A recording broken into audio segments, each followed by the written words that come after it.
Saudi আরবের রিয়াদে Bangladesh international school and কলেজে আলোচনা সভা ও সাংস্কৃতিক প্রতিযোগিতা সহ নানা কর্মসূচির মধ্য দিয়ে মহান বিজয় দিবস উদযাপিত হয়েছে। শুরুতে পবিত্র কোরআন তেলাওয়াতের মধ্য দিয়ে দিবসের কর্মসূচি শুরু হয়, পরে জাতীয় সঙ্গীতের সাথে পতাকা উত্তোলন করা হয়। অনুষ্ঠানে সভাপতিত্ব করেন বাংলাদেশ ইন্টারন্যাশনাল স্কুল অ্যান্ড কলেজের অধ্যক্ষ রকিবুল আলম। প্রতিনিধি এম মেহেদুল খান জানান, অনুষ্ঠানে রাষ্ট্রপতি ও প্রধান উপদেষ্টার বাণী পাঠ করা হয়।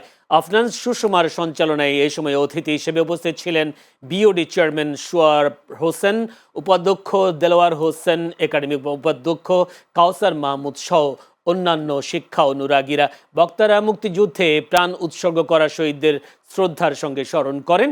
অনুষ্ঠানে শিশু কিশোরদের চিত্রাঙ্কন, সাধারণ জ্ঞান, নাটক, সাংস্কৃতিক পরিবেশনায় বিজয়ীদের মাঝে পুরস্কার বিতরণ করা হয়। পরে দেশ ও জাতির মঙ্গল কামনায় দোয়া করা হয়।